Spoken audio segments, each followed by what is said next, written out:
Assalamualaikum sahabat cerita gelap. Setelah ada kesulitan pasti ada kemudahan. Selamat datang penonton baru dan penonton setia. Hari ini, saya akan menceritakan kisah nyata yang katanya viral. Anehnya kampung maksiat kok bisa satu kampung, kenapa ini bisa terjadi?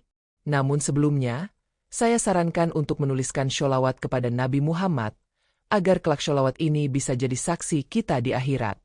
Like, share dan subscribers ke channel ini sangat membantu menyebar dakwah Islam, dan semoga menjadi amal jariah. Seren duduk di bangku kayu dengan ransel besar menempel di punggungnya. Nafasnya sedikit tersengal setelah menempuh perjalanan darat selama 12 jam. Ia bersama 5 teman kuliahnya menjalani kuliah kerja nyata atau KKN di sebuah desa terpencil bernama Desa Rangkang, yang terletak di ujung barat provinsi. Waktu itu, langit mendung menggantung.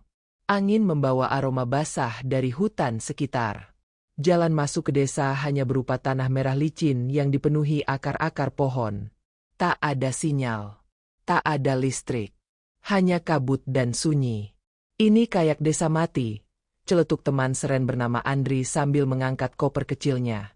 Namun mereka disambut hangat oleh kepala desa, seorang lelaki tua kurus bernama Pak Rusman. Wajahnya ramah, tapi matanya seperti menyimpan sesuatu. Tatapannya menusuk, dingin. Ia tak banyak bicara, hanya berkata, "Selamat datang di Desa Rangkang. Semoga kalian bisa bertahan di sini." Malam pertama, mereka tinggal di sebuah rumah panggung tua. Ketika jam menunjukkan pukul 10 malam, suara gamelan tiba-tiba terdengar dari kejauhan. Lembut tapi menusuk telinga. Seren mengintip dari celah dinding kayu. Dari kejauhan, ia melihat bayangan orang-orang berpakaian putih berjalan ke arah hutan. Mereka membawa obor. Wajah mereka tertutup kain. Seren menelan ludah.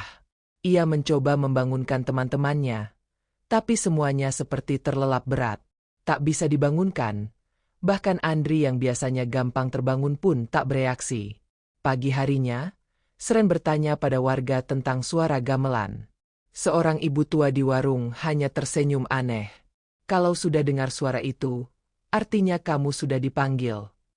"Dipanggil siapa, Bu?" tanya Seren. "Penghuni kampung ini. Yang sebenarnya." Ucapan itu menggantung di udara, membuat bulu kuduk Seren meremang. Hari-hari selanjutnya berjalan aneh. Setiap malam, suara-suara ganjil semakin sering terdengar. Terkadang suara tangis perempuan, terkadang suara tawa menggema dari dalam sumur tua di belakang rumah. Dan perlahan satu persatu teman Seren mulai berubah. Andri yang biasanya ceria menjadi pendiam. Nadia sering melamun di depan cermin. Bahkan Dira pernah ditemukan berdiri di tengah ladang tengah malam dengan mata kosong menatap langit. Seren merasa ada yang salah. Tapi semakin ia bertanya, semakin warga bersikap dingin. Sampai suatu malam, ia menemukan sebuah catatan tua di loteng rumah. Kertasnya rapuh, tulisannya pudar. Tapi ia bisa membaca kalimat ini. "Barang siapa datang ke desa ini tanpa bersuci, maka ia akan menjadi bagian dari kampung maksiat. Kampung yang dikutuk karena kesombongannya menolak petunjuk Allah." Seren gemetar. Ia baru sadar, desa ini bukan sekadar desa terpencil. Ini adalah tempat yang dikutuk. Tempat di mana maksiat pernah dirayakan. Dan kini arwah mereka terus hidup menunggu tubuh baru. Dan kini, mereka mulai merasuki teman-temannya. Malam itu, hujan turun deras. Petir membelah langit Desa Rangkang. Seren duduk di sudut kamar, menggenggam erat catatan tua yang baru ditemukannya. Setiap kalimat yang ia baca terasa seperti tusukan dingin di jantungnya. Ia mulai sadar bahwa dirinya dan teman-teman bukan sedang menjalani KKN biasa. Mereka telah masuk ke perangkap kutukan lama. Angin bertiup dari celah-celah papan rumah, membawa aroma busuk seperti bangkai. Suara pintu kamar berderit pelan. Seren menoleh. Andri berdiri di ambang pintu. Wajahnya pucat, matanya kosong. Bibirnya membiru. "Kau harus ikut," katanya lirih. "Ikut kemana?" tanya Seren, waspada. "Ke hutan. Tempat semuanya dimulai." Malam ini adalah giliranmu. Andri melangkah pelan, seperti mayat hidup. Seren mundur. Dadanya berdetak kencang. Ia tahu, Andri bukan lagi Andri yang ia kenal. Ada sesuatu yang menguasainya. Entah makhluk halus, atau mungkin arwah pendosa yang terperangkap di kampung ini. Seren keluar dari rumah dan berlari menuju rumah kepala desa. Tapi sesampainya di sana, rumah itu kosong. Pintu terbuka lebar, lampu minyak menyala lemah, dan dindingnya penuh coretan ayat-ayat yang disilang dengan darah. Di tengah ruangan, Seren menemukan selembar foto tua. Dalam foto itu, terlihat sekelompok lelaki duduk melingkar dengan botol minuman keras dan perempuan-perempuan berpakaian terbuka. Di belakang mereka, ada papan nama bertuliskan, Desa Rangkang, 1978. Tiba-tiba, suara gamelan terdengar lagi. Kali ini lebih keras, lebih menghentak. Seperti ritual yang menuntut korban. Seren mengikuti suara itu ke hutan. Kabut tebal menggantung di udara.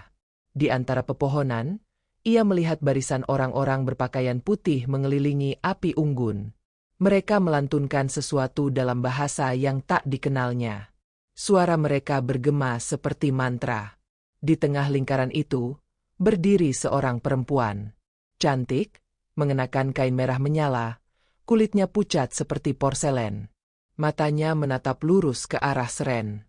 "Kau datang terlambat, Seren," ucap perempuan itu dengan suara datar. "Siapa kau?" "Aku adalah kutukan dari kampung ini. Dulu, desa ini adalah tempat maksiat, pesta, zina, mabuk, perjudian. Dan aku adalah korbannya. Gadis yang dikorbankan agar nafsu mereka bisa terus hidup. Lalu apa hubungannya denganku? Kau telah menginjak tanah ini tanpa bersuci, tanpa niat ibadah. Dan kini, tubuhmu akan menjadi wadah baru." Perempuan itu tersenyum lebar. Mulutnya terbuka sangat lebar, hingga pipinya robek. Dari matanya, mengalir darah hitam. Seren mundur. Ia mulai membaca surat-surat pendek yang dihafalnya.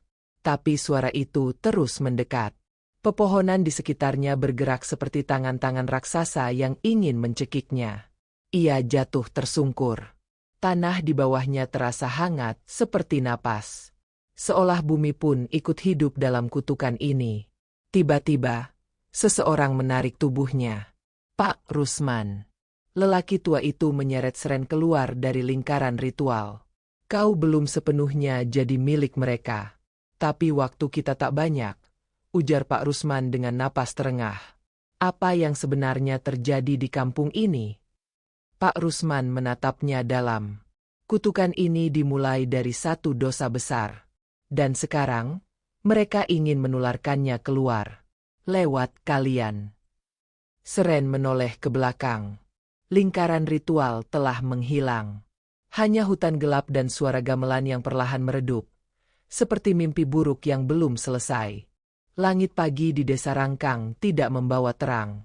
Kabut masih menggantung rendah. Dan matahari seakan enggan menyinari tanah terkutuk itu. Seren duduk di beranda rumah Pak Rusman.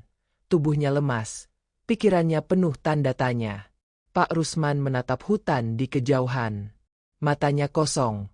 Namun dari sorotnya, tersimpan beban yang berat. Ia mulai bicara perlahan. "Dulu, desa ini penuh berkah. Orang-orangnya taat, sawah subur, air mengalir jernih. Tapi semuanya berubah setelah tahun 78. Saat itu, sekelompok orang dari kota datang membawa hiburan. Awalnya hanya pertunjukan. Lama-lama, mereka mengajarkan warga hidup dalam maksiat. Zina dianggap hiburan, minuman keras jadi biasa, dan judi jadi tontonan." Seren menelan ludah. Hatinya bergemuruh. Ia bisa membayangkan betapa dalam luka desa ini. Pak Rusman melanjutkan. Suaranya bergetar. "Satu malam, hujan tak berhenti turun. Tanah longsor menelan setengah desa. Sungai meluap, membawa mayat-mayat pendosa. Hanya segelintir yang selamat. Mereka percaya, itu azab dari Allah. Dan kau? Tanya Seren. Aku salah satu anak kecil yang selamat. Ibuku meninggal malam itu. Ayahku ikut dalam pesta. Sejak malam itu, suara gamelan terdengar tiap malam satu suro. Orang-orang yang dulu maksiat, kini jadi arwah yang gentayangan. Mereka mencari tubuh untuk kembali hidup. Seren menggigit bibirnya. Kenapa kau biarkan kami KKN di sini? Pak Rusman menunduk. Aku tak punya pilihan. Pemerintah pusat menugaskan desa ini untuk menerima mahasiswa. Aku sudah berkali-kali menolak, tapi setiap tahun, mereka tetap datang. Dan setiap tahun, selalu ada yang tidak pulang. Seren tercekat. Jadi, teman-temanku. Pak Rusman mengangguk. Satu persatu mereka akan diambil. Hingga seluruh ritual selesai. Hanya yang bersuci dan tulus beribadah yang bisa bertahan. Seren teringat malam pertamanya. Ia lupa wudhu. Ia datang dengan hati penuh dunia, tanpa niat ibadah. Kini ia sadar, itu yang membuatnya rentan. Apa yang bisa aku lakukan untuk menghentikan kutukan ini? Pak Rusman berdiri, lalu membuka sebuah laci tua. Ia mengeluarkan sebuah kitab lusuh dan sebuah batu hitam berbentuk bulat, seperti mata. Ini batu mata iblis. Dulu, batu ini disembah oleh para pendosa sebagai simbol kemewahan. Selama batu ini masih tertanam di bawah tanah desa, arwah mereka tak akan pernah pergi. Lalu kita harus menghancurkannya, tanya Seren. Pak Rusman menggeleng. Tak bisa dihancurkan. Tapi bisa dikunci dengan doa dan kesucian. Hanya satu orang yang bisa melakukannya, orang yang pernah disentuh oleh kutukan, namun belum sepenuhnya menjadi bagian dari mereka. Seren menatap batu itu. Hatinya bergetar. Ia sadar. Itu artinya dirinya. Aku harus masuk ke pusat ritual, bukan? Ya. Ke lubang neraka di tengah hutan. Tempat mereka semua berkumpul. Dan kau harus melakukannya sebelum malam suro yang kedua. Kapan itu? Besok malam. Angin bertiup kencang. Kabut menebal. Dan di kejauhan, suara gamelan kembali terdengar meski malam belum tiba. Langit sore di desa Rangkang berubah menjadi merah darah. Awan menggumpal seperti luka terbuka di langit. Seren berdiri di depan hutan lebat bersama Pak Rusman. Di tangannya tergenggam batu mata iblis yang dibungkus kain putih. Langkahnya berat, tapi hati kecilnya tahu ini satu-satunya jalan menyelamatkan teman-temannya dan menghentikan kutukan kampung maksiat. Pak Rusman menunjuk jalan setapak yang nyaris tak terlihat. Ikuti jalur ini. Jangan menoleh ke belakang. Apapun yang kau dengar, jangan jawab. Jangan bicara. Dan jangan berhenti membaca doa. Seren mengangguk. Ia menarik napas panjang, lalu melangkah masuk ke kegelapan hutan. Udara di dalam terasa lebih dingin, seperti masuk ke perut bumi. Pepohonan tinggi menjulang seperti pengawal neraka. Suara burung hantu terdengar bersahutan, diselingi bisikan-bisikan aneh dari balik semak. Di tengah perjalanan, Seren mulai merasakan langkah-langkah di belakangnya. Tapi ia ingat pesan Pak Rusman. Ia terus berjalan, membaca doa dalam hati. Tapi suara itu makin dekat. Suara tawa perempuan. Isakan anak kecil. Suara ayahnya, memanggil namanya. Suara ibunya, merintih seolah kesakitan. Seren menggertakkan gigi. Ia tahu itu bukan mereka. Itu tipu daya makhluk dari dunia lain. Nafasnya memburu. Tapi ia terus melangkah hingga akhirnya tiba di sebuah tanah lapang di tengah hutan. Di sanalah lubang itu berada. Lubang selebar 2 meter. Menganga seperti mulut raksasa. Di sekelilingnya tertancap tonggak kayu dengan kain kafan melilitnya. Dari dasar lubang terdengar suara gamelan yang lirih, menggoda, dan menyeramkan. Udara hangat naik dari dalamnya, membawa aroma dupa dan darah. Seren menatap batu mata iblis di tangannya. Lalu ia membuka bungkusan kain itu. Batu itu berdenyut pelan, seperti jantung yang hidup. Warna hitamnya kini berubah menjadi merah gelap. Ia tahu, inilah saatnya. Ia menuruni sisi lubang pelan-pelan, masuk ke perut tanah. Di dalam, lorong tanah itu sempit dan panas. Tapi di ujungnya terbuka ruang bawah tanah seperti goa. Di sana, ratusan arwah berkumpul. Mereka tak punya wajah. Hanya tubuh-tubuh samar dengan cahaya merah menyala dari dada mereka. Di tengah ruangan, berdiri perempuan berbaju merah. Perempuan yang ia lihat di malam pertama. "Kau datang kembali, Seren," bisiknya. "Aku datang untuk mengakhiri semua ini," jawab Seren tegas. "Kau sudah menjadi bagian dari kami. Jiwamu sudah dicium dosa. Kau tak bisa kembali." "Aku mungkin berdosa, tapi aku belum sepenuhnya mati." Seren mengangkat batu mata iblis, lalu mulai membaca doa dengan lantang. Suara dari mulutnya bergetar, tapi penuh keyakinan. Semakin lama, cahaya dari batu itu memudar. Arwah-arwah mulai menjerit. Tubuh mereka mengepul asap hitam. Goa itu mulai bergetar. Tanah runtuh. Dinding pecah. Perempuan itu berteriak. Wajahnya mencair seperti lilin terbakar. "Kau pikir bisa mengusir kami hanya dengan doa? Kami adalah bayangan dosa manusia. Selama dunia ini masih ada nafsu, kami akan tetap hidup." "Tapi tidak di sini," kata Seren, lalu menancapkan batu itu ke tanah di tengah ruangan. Cahaya putih meledak dari dalam tanah. Jeritan menggema. Goa itu runtuh. Dan dunia berubah menjadi gelap. Sesaat sebelum pingsan, Seren mendengar bisikan di telinganya. "Kau menang kali ini. Tapi dosa manusia tak pernah benar-benar mati." Seren terbangun dengan tubuh penuh luka. Matanya berkunang. Nafasnya sesak. Ia berada di sebuah kamar yang asing, namun tak sepenuhnya gelap. Aroma minyak kayu putih memenuhi ruangan. Di sudut, Pak Rusman duduk sambil memegang tasbih. Bibirnya komat-kamit membaca doa. "Kau selamat," ujar Pak Rusman pelan. Seren mencoba duduk. Tubuhnya lemas, tapi hatinya lega. Kutukannya sudah berakhir. Pak Rusman menatap langit-langit, seolah sedang menyusun jawaban. Lubang itu tertutup. Batu mata iblis sudah terkunci. Arwah-arwah maksiat tak lagi bergentayangan. Untuk sekarang, ya, mereka telah dikurung. "Tapi kenapa aku merasa belum selesai?" tanya Seren lirih. Pak Rusman menarik nafas panjang. "Karena mereka tak benar-benar mati. Kutukan ini bukan soal tempat, tapi soal jiwa. Selama masih ada manusia yang datang ke sini dengan niat kotor, kutukan itu akan membuka celah." Seren terdiam. Ia tahu, desa ini bukan hanya tentang arwah penasaran. Ini adalah pengingat dari Allah tentang bahaya ketika manusia hidup tanpa arah. Desa ini adalah cermin dari hati manusia yang penuh maksiat, lalu terkutuk oleh dosanya sendiri. Hari itu, Seren dan Pak Rusman berjalan keliling desa. Aneh, desa Rangkang kini terasa lebih terang. Udara lebih bersih.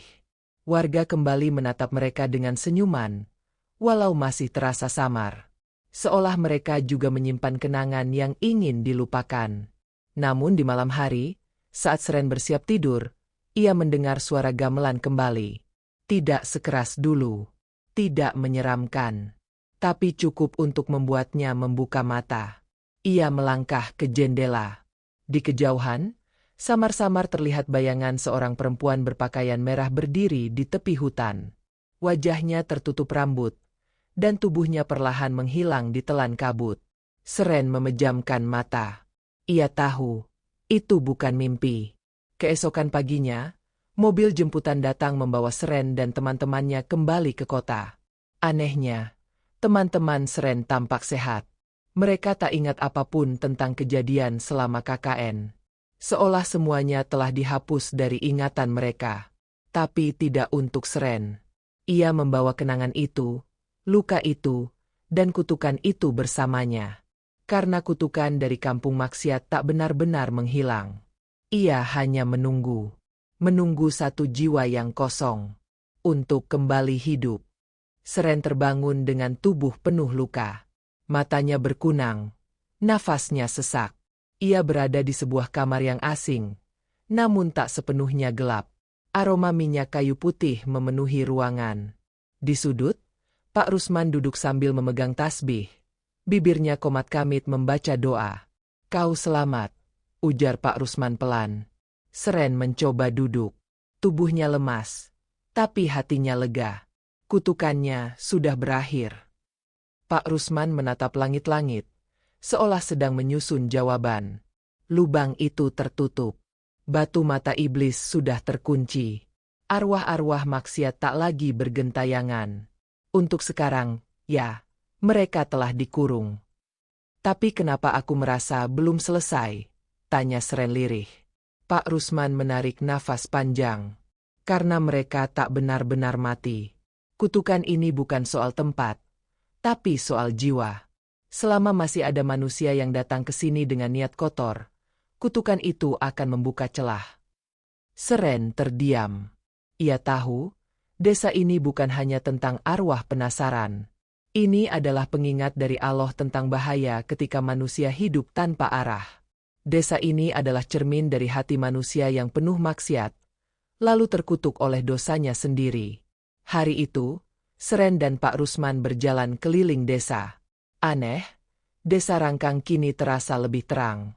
Udara lebih bersih. Warga kembali menatap mereka dengan senyuman, walau masih terasa samar.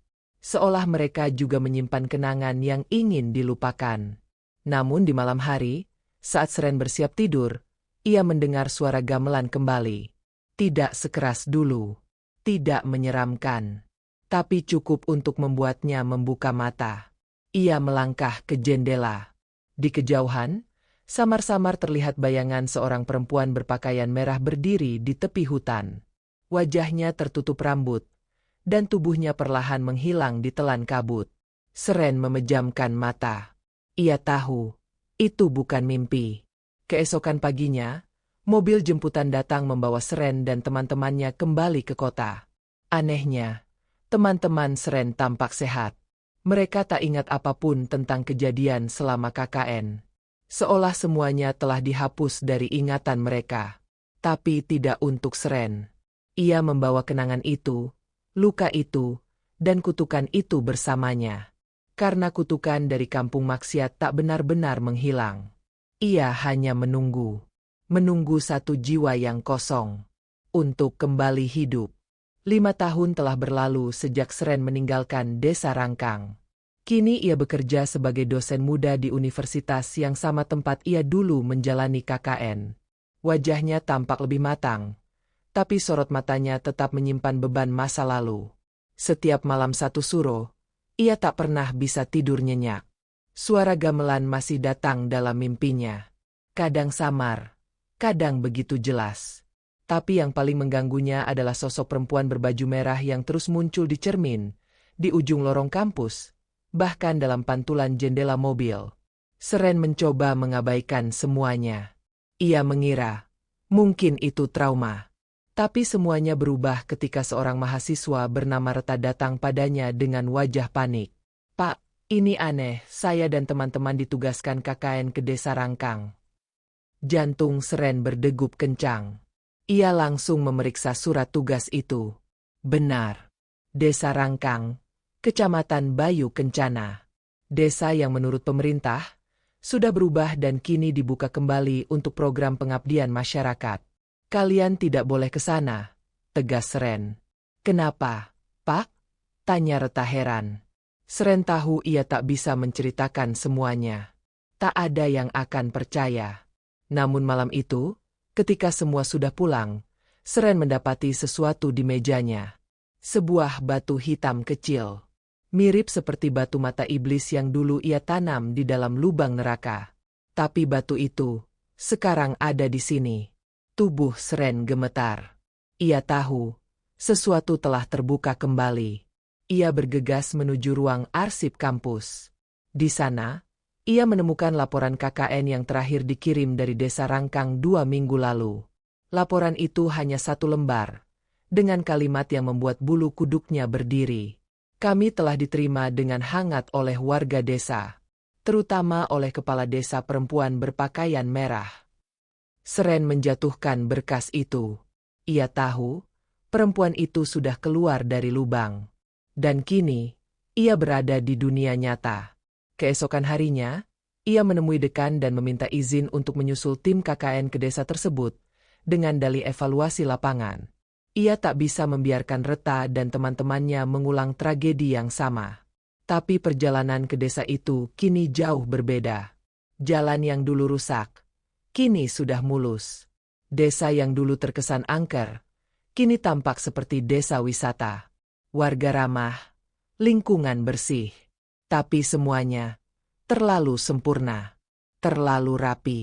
Seperti panggung yang dibuat untuk menyembunyikan sesuatu.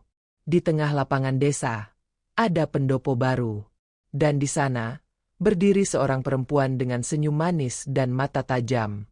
"Selamat datang kembali, Seren," ucapnya. Ia tak berubah. Wajahnya tetap sama seperti 5 tahun lalu.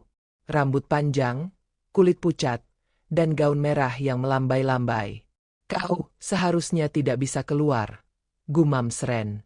Perempuan itu tersenyum. "Aku tak pernah terkurung.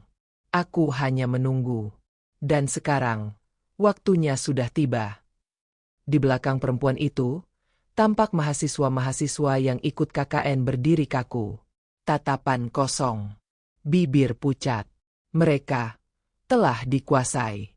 Kutukan Desa Rangkang kini tak lagi tersembunyi. Ia telah menemukan jalan keluar. Dan dunia luar adalah panggung barunya. Angin sore berhembus pelan, tapi hawa di pendopo Desa Rangkang terasa seperti bara. Mata Seren menatap tajam perempuan berbaju merah yang berdiri di tengah kerumunan mahasiswa. Semua yang hadir di sana tak mengucap sepatah kata. Mereka berdiri dalam diam, seperti wayang yang kehilangan dalang.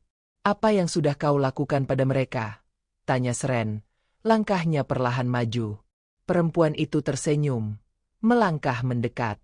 Suaranya lembut seperti bisikan mimpi, tapi ada kekuatan gelap yang mengendap di balik tiap katanya.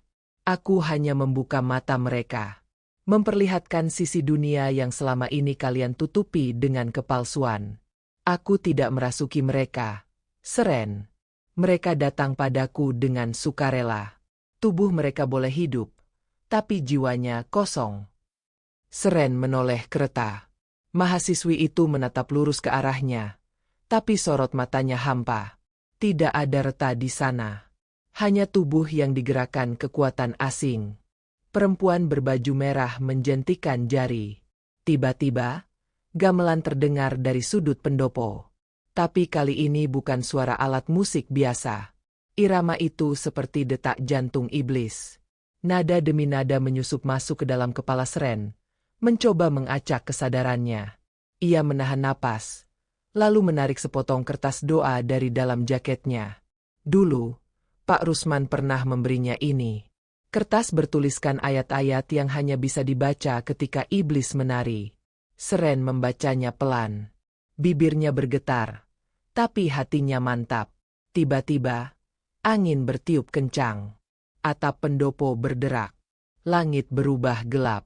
Dan satu persatu mahasiswa mulai tersungkur. Tubuh mereka kejang. Arwah yang mengendap di dalam diri mereka menjerit keluar dalam bentuk asap hitam. Perempuan berbaju merah tertawa. Tawanya menggema ke seluruh desa. "Kau pikir bisa menghentikanku dengan doa itu? Aku bukan arwah. Aku adalah jelmaan dari dosa manusia yang diwariskan turun-temurun. Selama manusia mendambakan kemewahan, kenikmatan, dan kekuasaan, aku akan tetap ada." Seren maju cepat, menyodorkan kertas doa ke arah perempuan itu. Tapi ia menepisnya dengan mudah. Tubuh Seren terpental, menghantam tiang pendopo. Darah mengalir dari pelipisnya. Saat ia mencoba bangkit, perempuan itu berjalan mendekat. Matanya membara. Tangannya mengangkat sebuah keris yang entah dari mana datangnya. "Ini akhirnya, Seren. Kali ini, kau akan menjadi bagian dari kami. Bukan lagi penentang, tapi penerus." Namun sebelum keris itu menyentuh tubuhnya, sebuah teriakan menggema dari arah gerbang desa. "Cukup!" Pak Rusman muncul, membawa sebuah kendi berisi air zam-zam yang dulu disimpan oleh kakeknya. Ia menyiramkan air itu ke tanah pendopo. Seketika, tanah berguncang. Api menyala dari sela-sela ubin. Jeritan kembali terdengar, dan tubuh mahasiswa yang kerasukan terlempar ke berbagai arah. Perempuan berbaju merah menjerit. Tubuhnya terbakar oleh cahaya putih yang menyembur dari dalam tanah. Seren merangkak ke tengah pendopo, lalu menancapkan kertas doa ke dalam celah ubin. Tanah itu terbuka, dan lubang neraka yang dulu tertutup, kini terbuka lagi untuk menelan tuannya sendiri. Dengan raungan penuh kebencian, perempuan berbaju merah ditelan kegelapan. Suaranya menggema, perlahan menghilang, lalu sunyi. Desa Rangkang kembali hening. Pak Rusman duduk terjatuh. Tubuhnya gemetar. "Ini belum berakhir," katanya lirih. "Ia akan kembali. Bukan di desa ini, tapi di tempat lain. Setiap kota punya kampung maksiatnya sendiri." Seren menatap langit yang perlahan kembali cerah. Ia tahu pertarungan ini belum selesai. Yang hilang hanya satu sosok. Tapi dosa manusia akan selalu membuka jalan bagi mereka untuk kembali. 3 bulan telah berlalu sejak tragedi di pendopo Desa Rangkang. Universitas merahasiakan seluruh kejadian, menyebutnya sebagai gangguan massal akibat keracunan udara. Mahasiswa yang sempat kerasukan perlahan pulih, meski sebagian masih menyimpan trauma yang tak bisa mereka jelaskan. Seren kembali mengajar seperti biasa. Tapi malam-malamnya tak pernah tenang.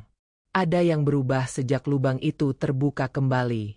Ia sering melihat bayangan perempuan berbaju merah di kaca lift, di bayangan jendela, bahkan di kolong meja kantornya.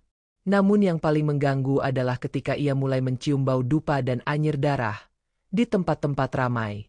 Suatu malam, ia menerima pesan dari nomor tak dikenal.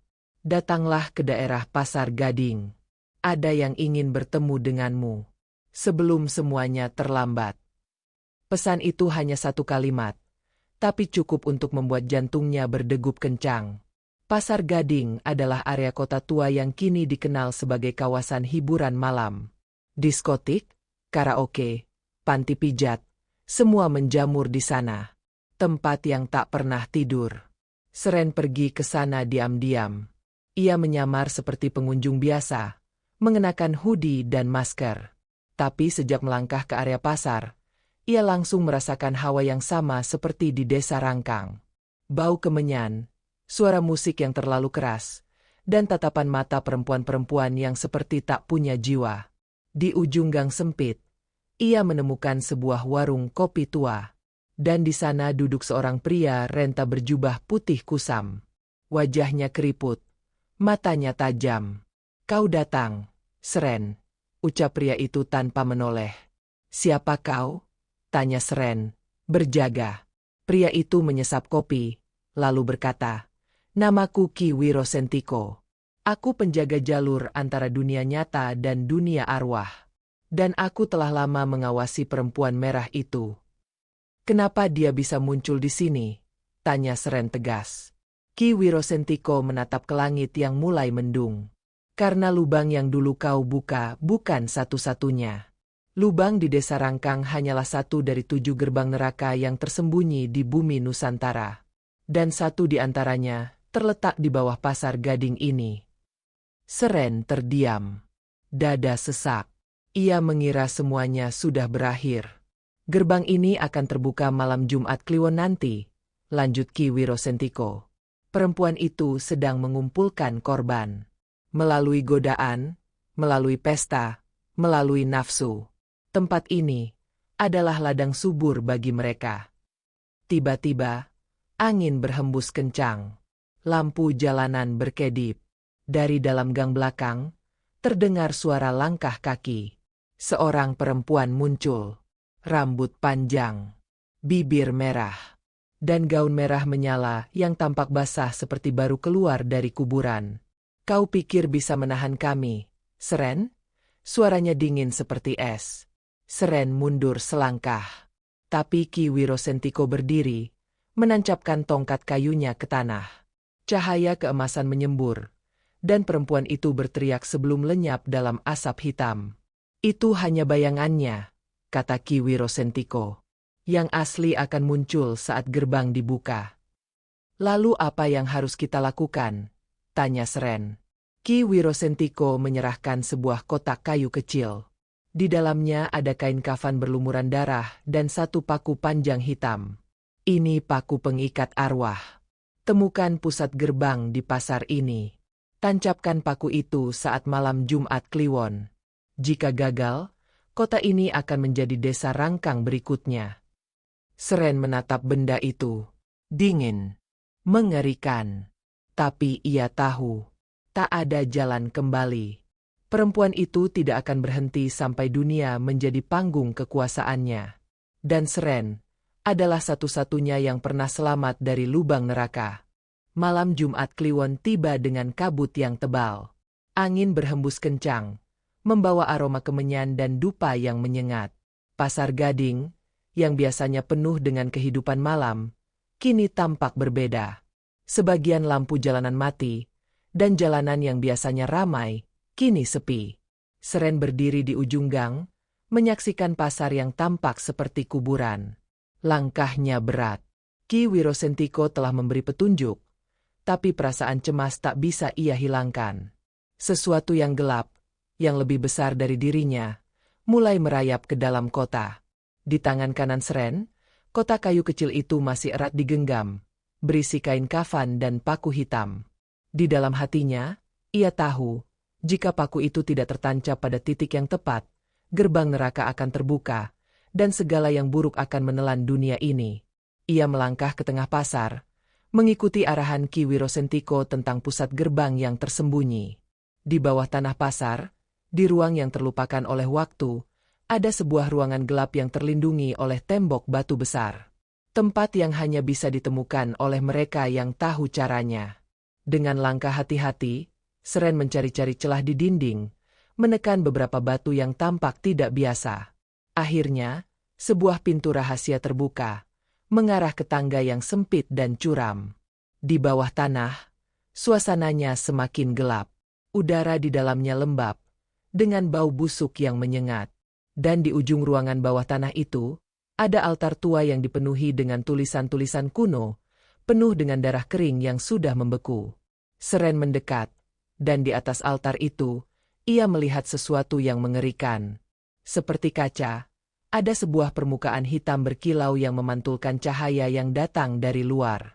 Itu adalah gerbang, sebuah gerbang yang terhubung langsung ke dunia lain. Di sana, perempuan berbaju merah berdiri, wajahnya tersenyum sinis. "Selamat datang, Seren.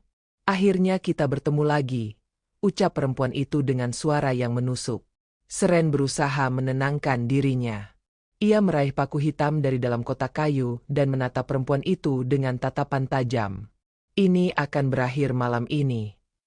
Perempuan itu tertawa, namun tawa itu tidak mengandung kegembiraan. "Apakah kamu benar-benar percaya bahwa ini akan berhenti? Apakah kamu tahu betapa besar kekuatan kami? Bukan hanya aku, tetapi segala hawa nafsu manusia. Mereka semua bekerja untuk kami." Seren menggenggam paku itu erat. "Jika aku gagal, maka seluruh dunia akan menjadi kampung maksiat, tempat yang tak pernah tidur." Perempuan itu melangkah mendekat. Namun Ki Wirosentiko tiba-tiba muncul di belakang Seren, membawa sebatang tongkat kayu yang berkilau seperti emas. "Seren, paku itu bukan hanya sekedar benda mati. Ini adalah pengikat kekuatan yang lebih besar. Tujuannya untuk menahan mereka. Jangan ragu."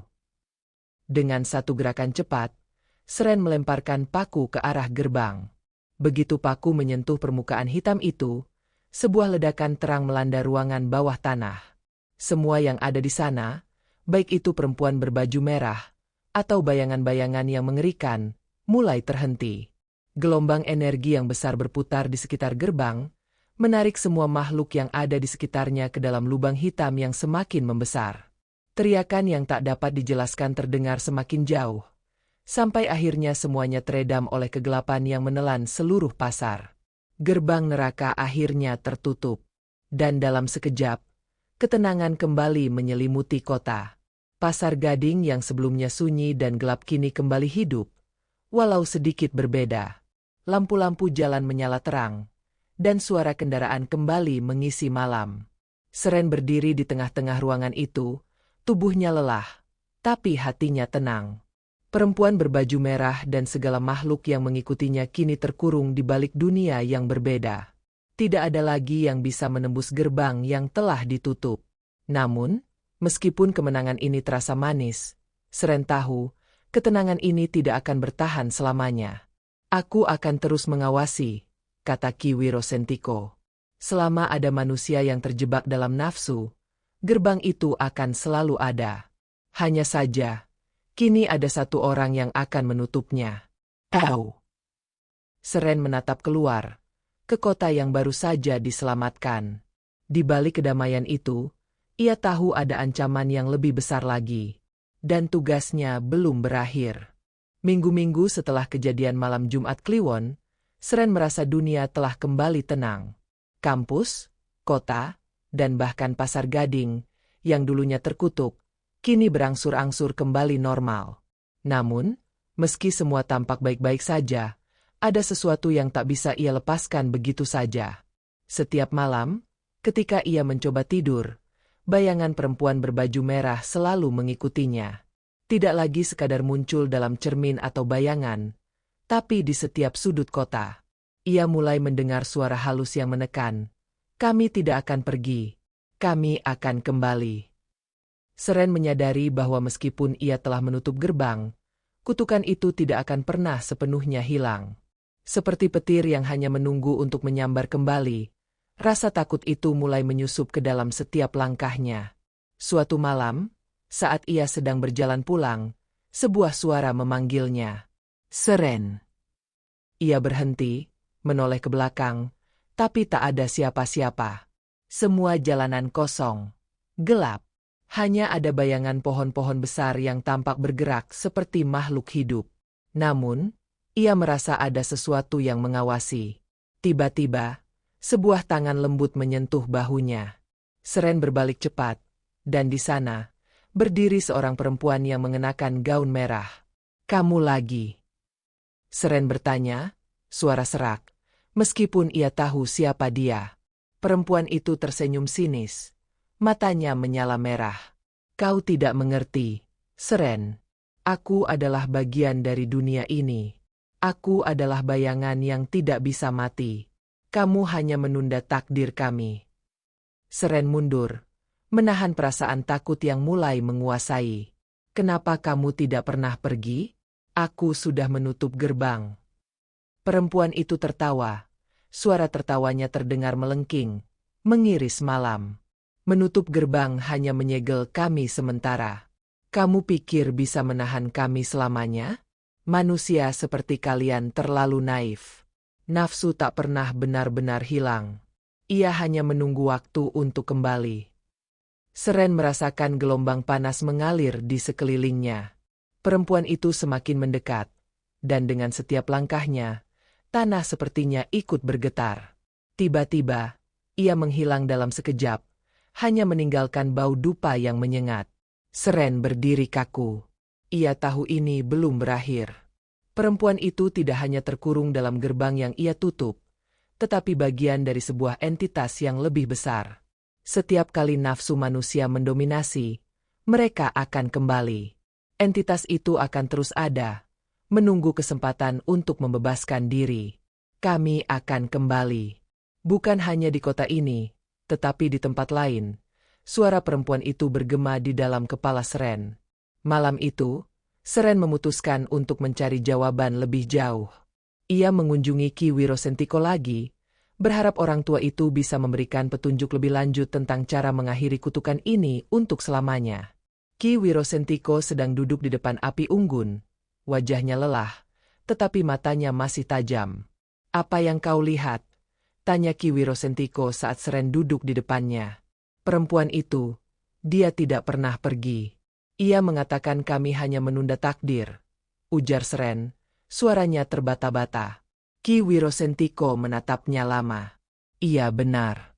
Takdir tidak bisa dihentikan. Tetapi ada cara untuk memperlambatnya. Satu-satunya cara untuk menutup gerbang dengan permanen adalah dengan menghancurkan sumber dari nafsu itu sendiri. Dan itu bukan sesuatu yang bisa dilakukan dengan mudah. Seren menunggu, matanya penuh harap. Selama ada manusia yang terperangkap dalam godaan kekuasaan, uang, dan kemewahan, selama itu pula gerbang-gerbang itu akan tetap terbuka. Ada banyak desa, kota, dan tempat lain yang terperangkap dalam kutukan ini, meskipun tidak semua orang menyadarinya. Seren merasa beban semakin berat. Lalu bagaimana cara menghentikannya? Jika gerbang itu tidak bisa ditutup selamanya? Ki Wirosentiko menghela napas panjang. Ada satu hal yang harus kau ingat, Seren. Kutukan ini bukan hanya tentang makhluk seperti perempuan itu. Ini adalah cermin dari dosa manusia. Dan satu-satunya cara untuk mematahkan kutukan ini adalah dengan memperbaiki dunia dari dalam. Mengubah cara manusia memandang kekuasaan, uang, dan nafsu mereka. Seren berpikir dalam-dalam. Tugasnya bukan hanya menutup gerbang, tetapi lebih besar dari itu. Ia harus menghadapi dunia yang terperangkap dalam nafsu dan kebohongan. Dan itu bukan sesuatu yang bisa ia lakukan sendiri. Namun, ia tahu satu hal. Selama ia hidup, ia tidak akan berhenti melawan. Dunia ini mungkin dipenuhi dengan kejahatan dan godaan, tetapi ada harapan. Dan harapan itu dimulai dengan satu langkah. Keberanian untuk menghadapi kegelapan. Seren tidak pernah membayangkan bahwa perjuangan melawan kekuatan yang mengancam dunia akan membawanya pada kesadaran yang lebih dalam. Ia merasa telah memasuki dunia yang lebih luas, lebih gelap, yang tidak bisa diselesaikan hanya dengan menutup gerbang-gerbang neraka atau menghancurkan makhluk-makhluk dari dunia lain.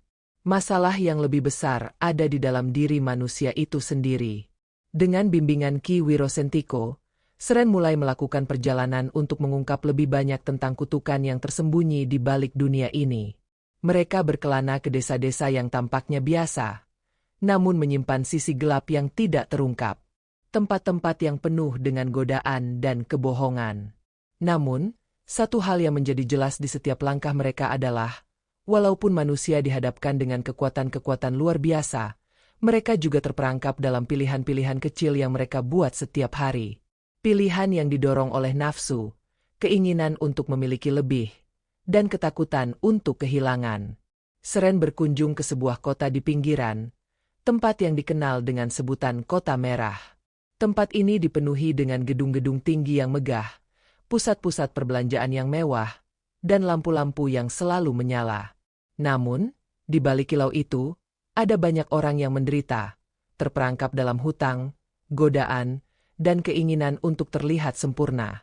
Di sebuah sudut kota, ia bertemu dengan seorang wanita muda bernama Farah. Farah adalah seorang pebisnis yang tampak sukses dengan segala yang ia miliki, tapi ada kekosongan dalam matanya yang membuat Seren curiga. Seperti kebanyakan orang di Kota Merah, Farah terperangkap dalam sebuah sistem yang membuatnya mengejar kekayaan dan status, meskipun itu mengorbankan banyak hal, termasuk hubungannya dengan orang-orang terdekatnya. "Kenapa kamu melakukannya?" tanya Seren pada Farah, saat mereka duduk di sebuah kafe yang terletak di lantai atas gedung pencakar langit. "Apa maksudmu?" jawab Farah, mencoba tersenyum.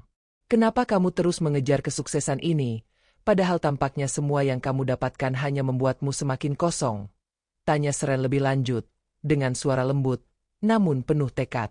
Farah terdiam sejenak, matanya memandang keluar jendela, ke arah lampu-lampu kota yang berkelap-kelip. Karena itu yang mereka ajarkan. Semua orang di sini berlari mengejar uang, popularitas, dan status. Itu yang dianggap sukses. Aku takut jika aku berhenti, aku akan tertinggal. Aku akan dilupakan. Seren merasakan keputusasaan dalam suara Farah. Tapi ia tahu bahwa ini adalah salah satu contoh nyata dari kutukan yang mengendalikan dunia. Farah terperangkap dalam lingkaran setan nafsu dan ketakutan, yang semakin membawanya jauh dari kebahagiaan sejati. Tapi kamu bukan hanya angka atau status. Kamu lebih dari itu, kata Seren, berharap kata-katanya bisa menggugah Farah. Farah menoleh, melihat Seren dengan tatapan kosong. Apa yang bisa aku lakukan? Dunia ini mengharuskan kita untuk memiliki lebih, bukan? Tidak selalu. Yang kita perlukan adalah menemukan keseimbangan untuk mengenali apa yang benar-benar penting dalam hidup. Bukan hanya materi, tapi juga hubungan, kejujuran, dan kedamaian batin. Farah menunduk, merenung. Seren tahu, kata-kata itu mungkin tidak langsung merubahnya. Perubahan bukan sesuatu yang datang dalam semalam. Tetapi, itu adalah langkah pertama yang harus diambil untuk membuka mata mereka yang terperangkap dalam dunia yang penuh godaan. Beberapa hari setelah pertemuan itu, Farah mulai mencoba menilai ulang kehidupannya. Ia tidak langsung meninggalkan dunia bisnisnya yang penuh tekanan, tetapi ia mulai melibatkan diri lebih dalam kegiatan sosial dan mencoba memperbaiki hubungannya dengan orang-orang yang penting baginya. Seren terus berkelana dari kota ke kota, menyaksikan bagaimana manusia berjuang dengan nafsu dan keinginan mereka.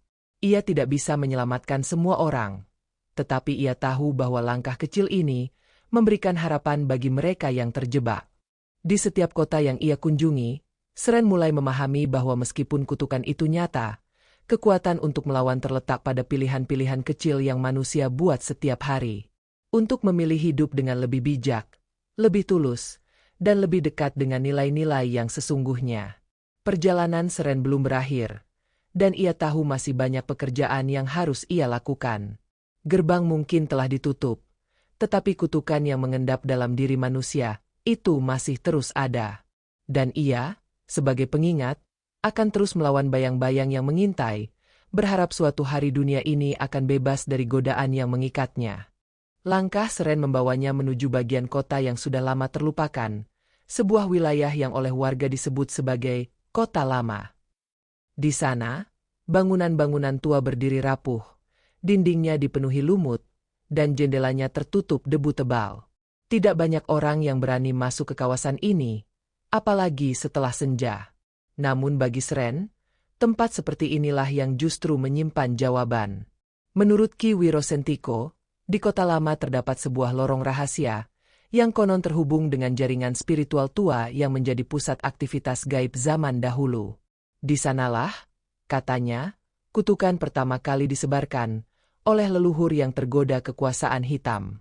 Sore itu, Seren memasuki kawasan Kota Lama dengan membawa obor kecil dan segulung kertas tua berisi peta yang digambarkan dengan tinta merah. Di bawah salah satu bangunan yang hampir runtuh, ia menemukan pintu jebakan yang tersembunyi di balik lantai kayu yang lapuk. Ia mencongkel papan itu, dan dari dalamnya keluar bau lembab bercampur tanah basah. Tangga batu menurun tajam, mengarah ke lorong bawah tanah yang gelap gulita. Dindingnya dipenuhi ukiran simbol-simbol kuno. Di sanalah ia mulai menyadari bahwa tempat ini bukan sekadar lorong biasa.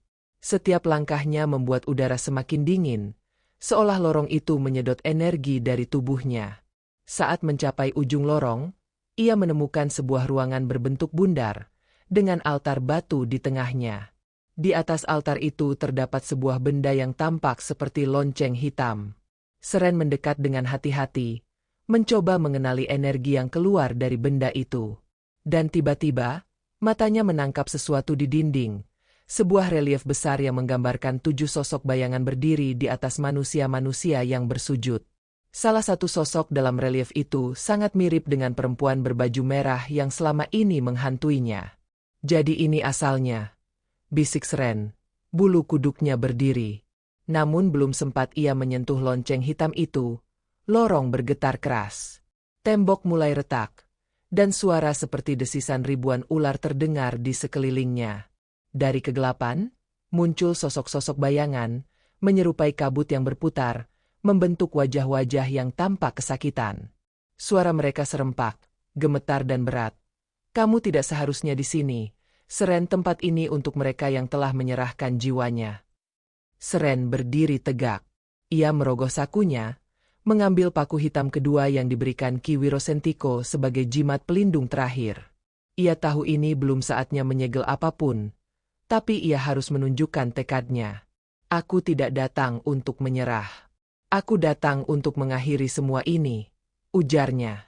Tiba-tiba, dari bayangan kabut itu, muncul sosok perempuan berbaju merah. Namun kali ini wajahnya tidak penuh amarah. Ia tampak tenang, dan suaranya berubah menjadi lebih pelan. Kau masih terus mencari makna, padahal semua jawaban sudah ada dalam diri manusia sendiri. Kami tidak pernah memaksa. Kami hanya mencerminkan apa yang manusia inginkan. Seren menatapnya tajam. Mungkin benar. Tapi jika tak ada yang melawan, bayanganmu akan menelan semuanya. Perempuan itu tersenyum samar. Dan kamu memilih menjadi lawan. Aku memilih menjadi penyeimbang, jawab Seren mantap. Dalam sekejap, bayangan itu lenyap. Ruangan kembali gelap dan sunyi. Lonceng hitam kini tampak berbeda. Tak lagi memancarkan aura mengerikan. Seren tahu ia tidak mengalahkan mereka. Tapi ia telah menunjukkan bahwa manusia masih punya harapan. Dan tempat ini, lorong rahasia itu, harus dijaga agar tak lagi dibuka oleh mereka yang serakah. Ia meninggalkan tempat itu, menutup kembali pintu rahasia dan menandai peta tua dengan tanda peringatan. Dunia belum sepenuhnya selamat, tapi langkah menuju perlawanan telah dimulai. Dan di ujung malam, saat ia berdiri menatap langit dari bukit kota lama, Seren tahu perjalanannya masih panjang. Tapi ia tidak sendiri. Kini, ia adalah penjaga dari lorong-lorong rahasia dunia. Penyeimbang antara cahaya dan kegelapan. Malam itu langit tampak gelap pekat, seakan awan tak mau beranjak dari atas kota. Angin berhembus kencang saat Seren kembali ke tempat tinggal Ki Wiro Sentiko, membawa kabar tentang lorong rahasia dan lonceng hitam yang ia temukan di kota lama. Lelaki tua itu sudah menunggunya di serambi rumah. Wajahnya murung seperti tahu sesuatu yang buruk akan datang. Kau telah membangunkan mereka, ujar Ki Wiro Sentiko lirih. Tatapannya menerobos jauh ke arah belakang Seren. Seren mengangguk. Mereka menyebut diri mereka bayangan. Dan yang muncul bukan hanya satu. Ada 7. Ki Wiro Sentiko berdiri perlahan. Ia mengambil tongkat kayu yang ujungnya diikat dengan benang merah. Itulah inti dari kutukan ini. 7 bayangan itu adalah perwujudan dari 7 nafsu manusia. Setiap bayangan akan muncul ketika manusia membiarkan salah satu sisi kelamnya mendominasi. Seren menelan ludah. Mendengar kata-kata itu menegaskan apa yang selama ini ia rasakan. Apa ke-7 nafsu itu? Tanyanya. Ki Wiro Sentiko menatap ke arah langit, lalu menyebutnya satu persatu, perlahan. Nafsu kekuasaan, nafsu syahwat, nafsu kesombongan, nafsu kebencian, nafsu kerakusan, nafsu kemalasan, dan nafsu keputusasaan. Yang terakhir adalah yang paling berbahaya. Ia membunuh harapan. Seren menarik napas dalam. Ia sadar bahwa kutukan ini bukan hanya tentang satu perempuan berbaju merah, melainkan sebuah sistem yang dibangun oleh kelemahan manusia sendiri. Jadi perempuan itu adalah perwujudan nafsu apa? Tanya Seren. Syahwat, jawab Ki Wiro Sentiko tegas. Dan itu baru 1. 6 lainnya kini tahu tentangmu. Mereka akan mulai menunjukkan diri, satu persatu. Malam itu, Ki Wiro Sentiko menggambar lingkaran perlindungan di tanah dengan abu dari kayu jati yang sudah disucikan. Di tengah lingkaran, ia menempatkan 7 batu kecil berwarna berbeda. Seren diminta duduk dalam lingkaran itu, menutup mata, dan menenangkan pikirannya. Kau harus bisa mengenali bentuk masing-masing bayangan. Sebelum mereka menjelma penuh ke dunia nyata, mereka akan datang melalui mimpi. Jika kau bisa menghadapi mereka di alam bawah sadarmu, maka kau punya kesempatan untuk melemahkan mereka. Seren menurut. Matanya perlahan terpejam, dan dunia di sekelilingnya mulai lenyap. Ia merasa tubuhnya melayang, memasuki lorong gelap yang panjang, penuh bisikan dan suara jeritan tertahan. Tiba-tiba ia berdiri di tengah padang gurun. Panas membakar, dan debu beterbangan. Di kejauhan, sebuah sosok tinggi menjulang, mengenakan mahkota emas dan jubah ungu. Wajahnya tampak tenang, tapi matanya menyimpan kehancuran. Akulah yang pertama. Suara itu menggema seperti petir. Nafsu kekuasaan. Kau pikir dunia bisa bebas dari keinginanku? Seren melangkah maju. Aku tidak takut padamu. Sosok itu tertawa, dan dari tanah muncul ribuan tangan yang mencoba menarik Seren ke bawah. Semua pemimpin pernah tunduk padaku. Semua penguasa pernah kuarahkan. Apa kamu pikir bisa menghapusku hanya dengan keberanian? Seren menggenggam batu kecil yang entah kenapa muncul di tangannya. Batu itu berwarna merah darah, hangat di telapak. Ia melemparkannya ke tanah, dan cahaya menyebar cepat ke segala arah, membakar tangan-tangan yang mencengkeramnya. Bayangan itu menjerit keras dan tubuhnya mulai retak. Kau belum menang. Yang lain akan datang. Seren terbangun dengan keringat membasahi wajah. Ia masih dalam lingkaran pelindung, dan Ki Wirosentiko duduk diam di dekatnya. Kau telah menaklukkan 1, ujar sang guru. 6 lagi menunggu giliran. Seren menunduk, merasa tubuhnya lemas. Tapi ia tahu ini adalah jalan yang harus ia tempuh. Jika ingin menghentikan kutukan dunia, ia harus menghadapi semuanya, satu persatu. Malam itu, ia bersiap. Bukan untuk tidur, tapi untuk memasuki dunia mimpi yang lebih dalam, di mana kenyataan dan bayangan tak lagi bisa dibedakan. Di malam kedua, Seren kembali duduk di dalam lingkaran pelindung. Ki Wirosentiko menyalakan dupa hitam yang asapnya berputar pelan, mengambang di udara seperti kabut tipis. Tak ada suara selain desir angin dan detak jantungnya sendiri yang semakin pelan, semakin dalam, hingga dunia nyata mulai pudar. Seren kembali memasuki dunia bawah sadarnya. Kali ini ia terbangun dalam sebuah istana megah, penuh kaca dan cermin dari lantai hingga langit-langit. Ruangan itu terang benderang, tapi entah dari mana cahaya itu berasal. Setiap langkah yang ia ambil, pantulannya muncul di ribuan arah. Tiba-tiba terdengar suara tawa yang nyaring, halus namun menusuk. Dari tengah ruangan muncul seorang pria tinggi berbaju serba putih, dengan jubah emas dan mata yang bersinar seperti permata. Kau telah sampai, wahai penantang. Aku, sang cermin kesombongan, ujarnya sambil memandang dirinya sendiri di salah satu cermin besar, mengelus rambutnya dengan penuh kekaguman. Seren berjalan mendekat dengan waspada. Kau bukan dewa, kata Seren dingin. Tidak perlu jadi dewa jika dunia sudah memujamu, jawab bayangan itu sambil tertawa ringan. Aku hidup dalam pujian, tumbuh dalam tepuk tangan, dan berkuasa melalui ego mereka. Lihat ini. Dengan satu jentikan jarinya, cermin-cermin di sekeliling mulai memperlihatkan bayangan manusia dari dunia nyata. Ada seorang ulama yang merasa paling benar, seorang pemimpin yang menginjak-injak yang lemah demi mempertahankan citra, bahkan seorang relawan yang sebenarnya hanya haus akan pengakuan. Setiap manusia ingin dihormati. Mereka memoles diri agar tampak mulia, bahkan jika hatinya busuk. Dan aku beri mereka panggung untuk bersinar.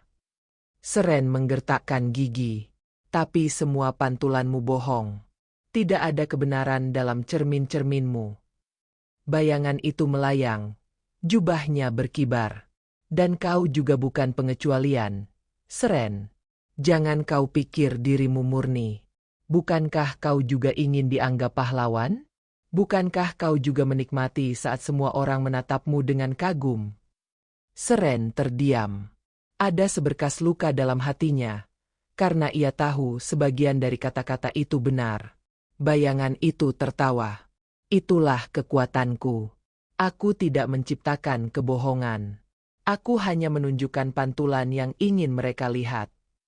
Dengan gemetar, Seren menarik batu kedua dari sakunya. Batu itu kali ini berwarna biru tua. Saat digenggamnya, ruangan mulai bergetar, dan cermin-cermin retak satu persatu. Aku bukan pahlawan, kata Seren pelan. Aku hanya manusia. Tapi aku memilih untuk jujur, meski harus hancur. Seketika cahaya biru dari batu itu menyambar ke segala arah. Bayangan sang cermin menjerit. Tubuhnya pecah bersama retakan kaca. Semua pantulan palsu musnah, menyisakan ruangan gelap dan kosong. Seren terbangun lagi. Nafasnya berat, keringat membasahi tubuhnya. Ki Wirosentiko menunduk pelan. Kemenangan atas kesombongan. 2 telah kau lewati. Tapi belum sempat mereka bicara lebih jauh, suara lolongan panjang terdengar dari luar rumah. Suara itu bukan berasal dari manusia ataupun binatang, melainkan sesuatu di antara keduanya. Ki Wirosentiko berdiri cepat. Bayangan ketiga telah memburumu bahkan sebelum kau memasuki tidur. Nafsu kebencian tidak suka ditunggu. Seren bangkit. Matanya menyala oleh tekad. Ia tahu, perjuangannya baru setengah jalan. Tapi setiap nafasnya kini membawa satu tujuan, menyucikan dunia dari bayang-bayang yang menyelimuti nurani manusia. Langit malam di luar rumah Ki Wirosentiko berubah kemerahan. Awan menggulung seperti pusaran neraka, dan hawa panas perlahan menyusup ke dalam tubuh Seren. Angin membawa aroma besi karat, seperti bau darah yang lama mengering. Dari kejauhan terdengar raungan panjang yang menggema, seperti seruan dari makhluk purba yang telah lama terlepas dari belenggu. Ki Wirosentiko menggenggam tongkatnya erat. Nafsu kebencian telah bangkit, dan ia tidak akan menunggumu tidur. Ia akan menyerang di dunia nyata. Seren melangkah keluar, disambut angin panas yang memukul wajahnya seperti cambuk. Di ujung jalan setapak, berdiri sesosok pria besar. Tubuhnya berlapis luka, kulitnya hitam terbakar, dan matanya menyala merah menyala. Ia membawa sebilah pedang panjang, tapi bukan pedang biasa. Bilahnya terbuat dari bayangan pekat, berdenyut seperti urat hidup. Akulah yang tumbuh dari darah, geram makhluk itu. Setiap dendam, setiap luka yang tak terbalas, setiap kemarahan yang dipendam manusia, semua memberi kekuatan padaku. Seren maju, meski jantungnya berdegup keras. Aku tahu kau. Kau adalah kemarahan yang tak punya ujung. Bayangan itu tertawa seperti guntur. Aku adalah perang yang tak pernah usai. Saudara membunuh saudara, ayah menghabisi anak, semua karena aku. Tiba-tiba makhluk itu menyerang. Pedangnya menebas cepat, dan tanah di sekitar mereka pecah seperti dihantam petir. Seren menghindar, berguling ke samping, lalu berdiri dengan napas terengah. Di tangannya, batu ketiga, berwarna hitam pekat, telah siap. Tapi kali ini, batu itu terasa dingin, nyaris mati. Kau tidak bisa melawanku dengan batu itu, ejek sang bayangan. Karena kemarahanmu sendiri masih hidup. Kau belum berdamai dengan masa lalumu. Seren terdiam. Dan di saat itu, bayangan itu berubah. Wajahnya mendadak menjadi wajah seseorang yang Seren kenal. Kakaknya sendiri. Pria yang dulu selalu bertengkar dengannya. Yang akhirnya pergi tanpa kata maaf setelah pertengkaran terakhir mereka. Seren terpaku. Luka itu terbuka kembali, membuat tubuhnya gemetar. Bayangan itu mendekat. Kau membencinya, bukan? Kau tak sempat minta maaf. Dan sekarang, semua itu adalah milikku. Seren berlutut, menggenggam batu hitam erat-erat. Dadanya sesak, pikirannya bercampur antara marah, sedih, dan sesal. Tapi di antara semua itu, sebuah suara kecil muncul. Suara ibunya. Suara yang selalu berkata, "Jangan simpan benci dalam hatimu, nak. Benci tak akan pernah selesai dengan benci." Seren menutup mata, lalu bangkit perlahan. Ia menatap bayangan itu. Aku memang pernah marah. Aku memang pernah benci. Tapi itu bukan alasan untuk terus menyimpannya. Dengan tenang, ia menancapkan batu hitam ke tanah. Cahaya keunguan menyebar, merambat seperti akar ke seluruh penjuru. Bayangan itu menjerit. Tubuhnya meledak dalam semburan api hitam, lalu menghilang. Seren terjatuh ke tanah. Tubuhnya lemas. Di langit, awan merah perlahan memudar. Hujan turun, menyapu panas dan darah yang tersisa. Ki Wirosentiko mendekat, membantu Seren berdiri. Kau telah menaklukkan yang paling kejam. Seren mengangguk pelan. Tapi masih ada 4 lagi. Malam kembali sunyi. Tapi di balik ketenangan itu, dunia terus berputar, menunggu bayangan berikutnya mengintai dalam kelamnya nurani manusia. Pagi belum sepenuhnya datang, tapi kabut tebal sudah menyelimuti desa. Hawa dingin menusuk, bukan seperti dingin biasa, melainkan dingin yang membawa rasa takut. Udara terasa berat, seolah desa itu perlahan dicekik oleh sesuatu yang tak kasat mata. Seren duduk di depan tungku api rumah Ki Wirosentiko, menatap nyala kecil yang hampir padam. Tubuhnya masih lelah setelah pertarungan semalam, tapi pikirannya tak bisa berhenti waspada. Ia tahu, bayangan berikutnya akan datang. Kerakusan, ujar Ki Wirosentiko sambil menuang air panas ke dalam mangkuk tanah liat. Nafsu ini lebih halus dari yang lain. Ia tak menjerit, tak melukai, tapi ia menghisap segalanya sampai dunia runtuh. Tiba-tiba, tanah bergetar pelan. Dari jendela, tampak desa mulai berubah. Rumah-rumah menjadi besar dan megah, jalan-jalan dipenuhi emas dan makanan, dan penduduk yang tadinya tampak sederhana kini berbusana mewah. Wajah mereka penuh tawa, tapi matanya kosong. Seren berdiri. Apa ini nyata? Ini pengaruh bayangan kerakusan, kata Ki Wirosentiko. Dia tidak datang melalui mimpi atau kekuatan kasar. Ia datang melalui keinginan yang tak pernah cukup. Seren melangkah keluar. Di jalanan, ia melihat anak-anak melahap permen dan daging panggang tanpa henti. Orang-orang saling berebut emas dan perhiasan. Bahkan ada yang menjual anggota keluarganya demi mendapatkan satu potong roti yang lebih besar. Dunia itu seperti pasar neraka. Dari ujung jalan, muncul sesosok makhluk gemuk luar biasa besar. Tubuhnya meneteskan minyak, matanya kecil dan licik, dan tangannya selalu sibuk memasukkan sesuatu ke dalam mulutnya. Emas, makanan, pakaian, bahkan batu. Aku sang pemangsa segalanya.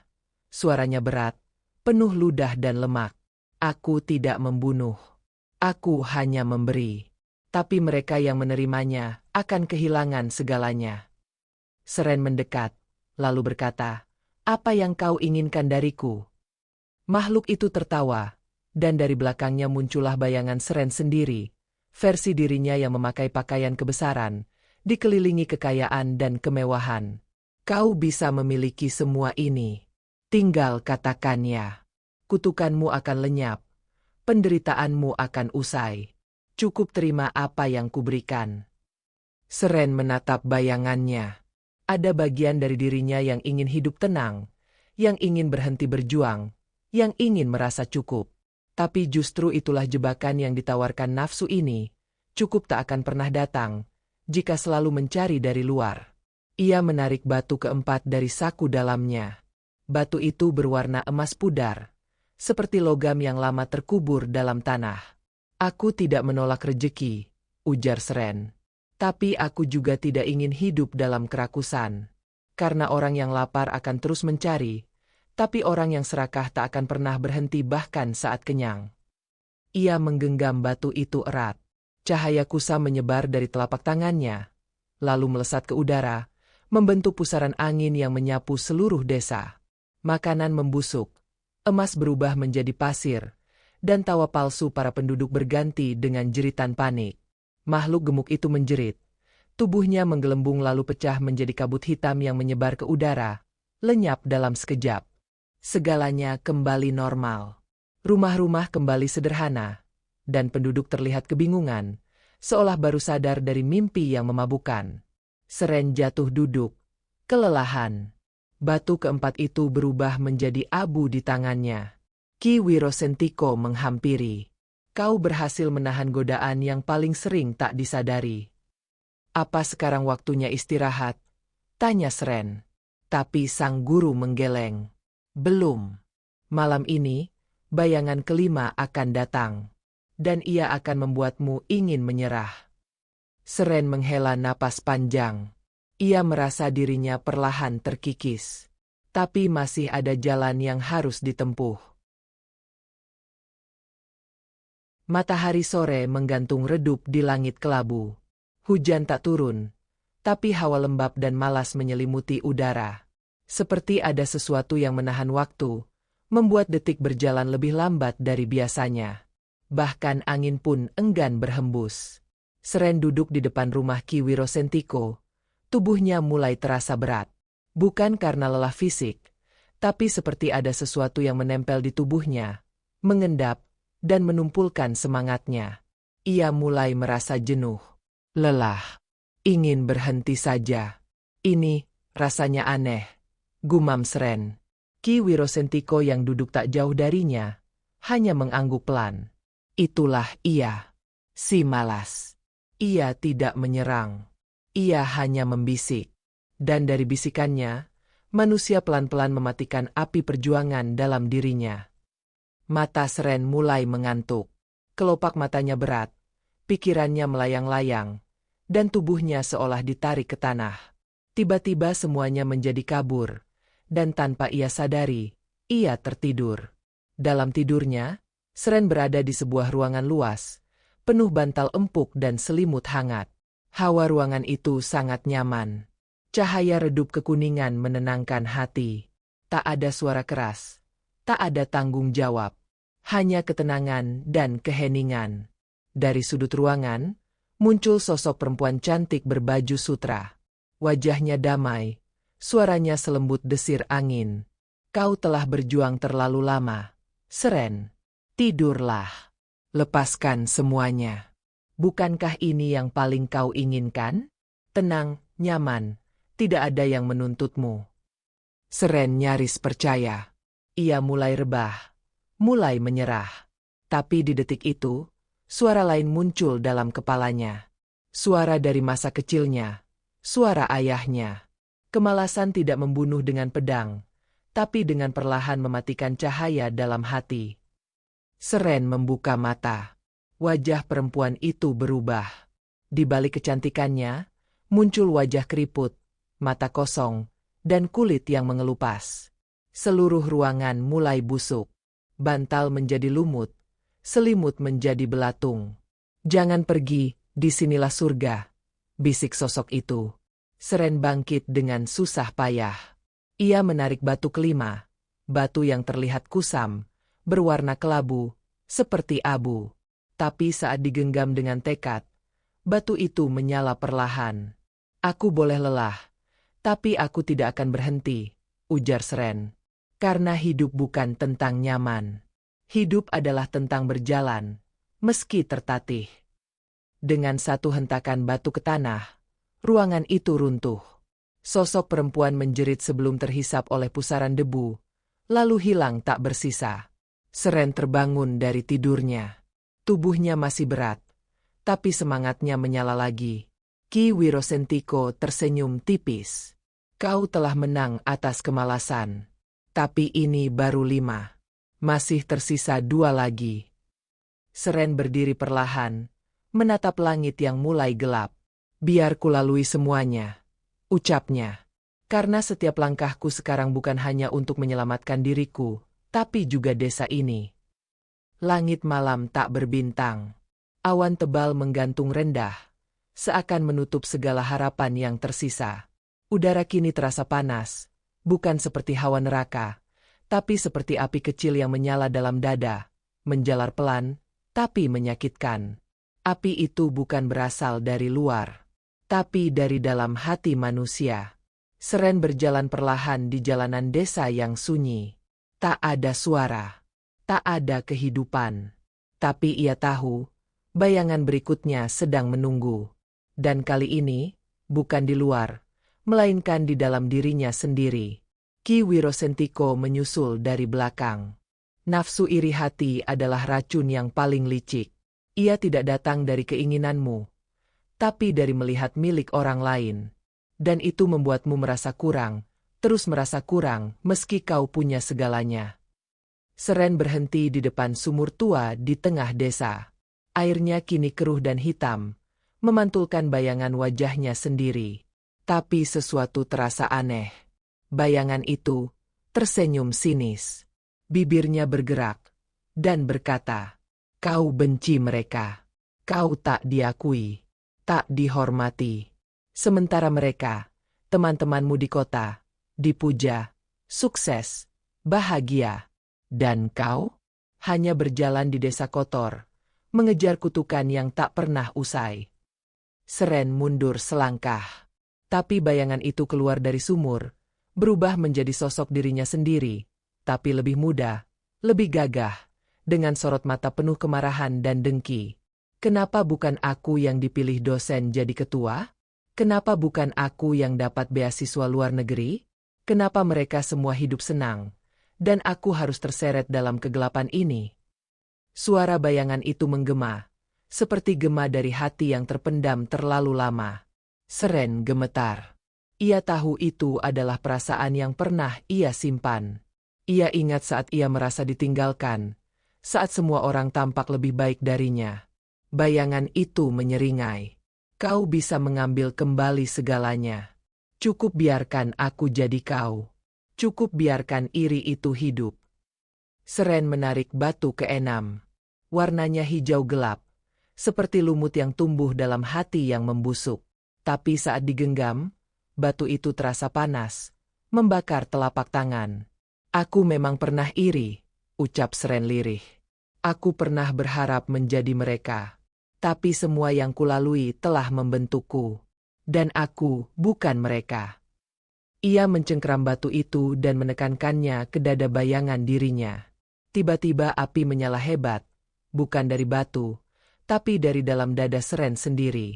Api itu membakar sang bayangan, melelehkannya perlahan seperti lilin terkena matahari.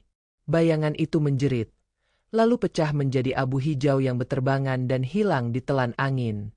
Desa kembali tenang. Air sumur kembali jernih. Dan langit mulai menunjukkan bintang pertamanya. Ki Wirosentiko datang mendekat. Kau telah menaklukkan yang paling manusiawi, rasa iri. Karena tak semua bisa mengakuinya, apalagi menaklukkannya. Seren menatap langit. Napasnya berat. Kini hanya tersisa satu bayangan terakhir. Yang paling gelap. Yang paling berbahaya. Apa bayangan terakhir itu, Guru? Tanya Seren pelan. Ki Wirosentiko menatapnya dengan mata serius. Kesombongan. Malam menjelma pekat sempurna. Tak ada bintang, tak ada bulan, bahkan suara jangkrik pun sirna. Dunia seperti ditelan kesunyian mutlak. Seren berdiri di depan balai desa yang kini tampak kosong dan usang. Atapnya berlubang, dindingnya retak, seolah tempat itu telah ditinggalkan oleh waktu. Ki Wirosentiko berdiri di sampingnya, tapi kali ini ia tak banyak bicara. Ia hanya menyerahkan satu benda terakhir, batu ketujuh. Batu itu paling kecil dibanding yang lain, namun warnanya paling mencolok, putih mengilap, bersinar seperti mutiara. Terlihat suci, padahal menyimpan bahaya yang tak terduga. Kesombongan tak datang dari luar, bisik sang guru. Ia tumbuh dari keberhasilan, dari pujian, dari rasa bahwa kau telah lebih tinggi dari yang lain. Tiba-tiba, suara ramai menggema dari dalam balai desa. Seren melangkah masuk. Ia mendapati ruangan luas penuh cahaya. Orang-orang bertepuk tangan, memuji namanya. Seren penyelamat desa. Seren sang suci. Seren pemilik cahaya. Ia berdiri di atas panggung emas, dengan mahkota di kepala dan jubah yang berkibar megah. Semua orang menunduk padanya. Wajah-wajah itu adalah wajah teman-teman KKN, para warga, bahkan wajah-wajah bayangan yang dulu ia hadapi. Tiba-tiba, dari belakang muncul sosok tinggi menjulang. Mirip dirinya, tapi lebih agung. Wajahnya bersinar, matanya menyilaukan. Ia berdiri di atas menara, memandang dunia dari atas. Lihatlah kau sekarang, ucap sosok itu. Semua telah mengakui kekuatanmu. Semua tunduk padamu. Bahkan bayangan-bayangan pun telah kau kalahkan. Siapa lagi yang sebanding denganmu? Seren mulai tersenyum. Tapi di dalam dadanya, terasa sesuatu yang aneh. Sinar dari dirinya sendiri mulai redup. Ia menatap tangannya. Kotor. Penuh debu. Dan ia baru sadar, tempat itu bukan istana, tapi reruntuhan. Orang-orang yang bertepuk tangan ternyata hanyalah patung-patung kosong yang bergerak tanpa jiwa. Kesombongan, ucap Seren pelan, adalah pencuri cahaya bukan pemberi terang. Ia melangkah turun dari panggung. Sosok tinggi itu berteriak, mencoba menghalangi. Tapi Seren sudah menarik batu ketujuh. Batu itu kini tak bersinar. Warnanya menghitam, seperti arang. Tapi saat digenggam dengan kerendahan hati, batu itu perlahan menyala lembut. Tidak menyilaukan, tapi hangat.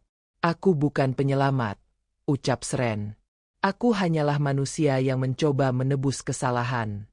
Dan segala kekuatan ini bukan milikku, tapi titipan. Ia menancapkan batu itu ke tanah. Cahaya putih lembut menyebar ke seluruh balai desa. Sosok tinggi itu pecah menjadi ribuan beling dan lenyap ditiup angin. Bersamaan dengan itu, suara azan berkumandang di kejauhan. Langit berubah cerah. Desa terasa seperti hidup kembali. Warga keluar dari rumah, wajah mereka bersih, seakan beban berat yang dulu mereka pikul telah terangkat. Ki Wirosentiko masuk ke dalam balai. Ia memandang Seren dengan senyum penuh haru. Selesailah sudah 7 bayangan, ucapnya. Dan kini, kutukanmu telah sirna. Seren menunduk. Tak ada sorak-sorai. Tak ada perayaan. Hanya keheningan dan kedamaian yang tak bisa dijelaskan dengan kata. Fajar pertama setelah malam panjang menyingsing perlahan dari balik perbukitan. Cahaya jingga lembut menyapu atap-atap rumah di desa itu, membawa kehangatan yang lama menghilang. Embun menetes dari dedaunan, dan udara pagi terasa seperti tarikan napas baru bagi kehidupan yang sempat mati. Seren berdiri di pematang sawah yang kini hijau kembali. Dulu, tempat ini gelap dan penuh bisikan. Tapi sekarang, ia bisa mendengar suara burung, gemericik air, dan tawa anak-anak yang mulai keluar dari rumah. Wajah-wajah warga tampak bersih. Tidak lagi menyimpan keburukan yang dulu menyelubungi mereka. Ki Wirosentiko menghampiri pelan. Tangannya membawa tongkat kayu yang tampak lebih tua dari usianya. Ia tersenyum tenang. Kutukan desa ini berasal dari 7 bayangan yang tumbuh dari hati manusia. Bukan dari luar, tapi dari dalam. Dan kau, anak muda, telah membayar harga untuk menebusnya. Seren mengangguk pelan. Tapi, kenapa aku? Kenapa bukan orang lain yang dikirim ke sini? Ki Wirosentiko menatap mata Seren dalam-dalam. Karena kau membawa 2 hal yang langka. Keberanian untuk mengakui dosa, dan kerendahan hati untuk menebusnya. Banyak yang bisa melawan makhluk, tapi sedikit yang bisa melawan dirinya sendiri. Tiba-tiba, tanah di dekat mereka retak kecil. Dari dalamnya muncul bunga merah muda yang mekar perlahan. Itu bukan bunga biasa. Aromanya harum, dan kelopaknya bersinar lembut. Di tengahnya tertulis huruf-huruf tak dikenal, namun Seren bisa membacanya. Ampunan. Itu tanda bahwa desa ini telah diampuni, ujar Ki Wirosentiko. Seren menatap desa yang perlahan hidup kembali. Warga mulai membersihkan jalanan, membenahi rumah, dan menanam kembali ladang mereka. Tidak ada yang membahas apa yang terjadi. Tidak ada yang menyebutkan masa lalu. Seolah semua telah mengerti bahwa untuk hidup, mereka harus meninggalkan bayangan di belakang. Saat hari semakin terang, rombongan mobil dari universitas datang ke desa. Mereka mencari para peserta KKN yang dulu hilang. Tapi hanya Seren yang mereka temukan. Tubuhnya kurus, matanya cekung, tapi ada cahaya yang tak bisa dijelaskan di wajahnya. Kau sendirian? Tanya dosen pembimbing. Seren tersenyum tipis. Tidak, Pak. Saya bersama mereka, meski mungkin Bapak tidak bisa melihatnya. Seren tidak pernah menjelaskan apa yang terjadi. Ia kembali ke kota, menyelesaikan studinya, dan hidup sederhana. Tapi setiap bulan, ia pulang ke desa itu. Menyapa warga, membantu panen, dan duduk bersama Ki Wirosentiko yang kini lebih banyak diam. Kisah tentang kampung maksiat itu perlahan menghilang dari cerita masyarakat. Tapi bagi mereka yang pernah tinggal di sana, mereka tahu desa itu telah dilahirkan kembali. Bukan karena kekuatan luar biasa, tapi karena seorang pemuda yang berani menghadapi bayangan di dalam dirinya sendiri. Dan saat fajar kembali menyingsing, cahaya itu tak lagi memantul dari langit, tapi berasal dari hati yang telah dibersihkan oleh pengampunan. Setiap manusia menyimpan bayangan dalam dirinya, dosa masa lalu, hawa nafsu, iri, dendam, hingga kesombongan. Namun, tidak ada kegelapan yang tak bisa dilawan jika kita berani jujur, rendah hati, dan bersedia menebus kesalahan dengan kesungguhan. Perubahan sejati tidak datang dari luar, tetapi dari dalam diri sendiri. Ketika seseorang mampu mengalahkan sisi tergelapnya, maka ia telah menyalakan cahaya yang mampu menyinari bukan hanya hidupnya sendiri, tetapi juga dunia di sekitarnya.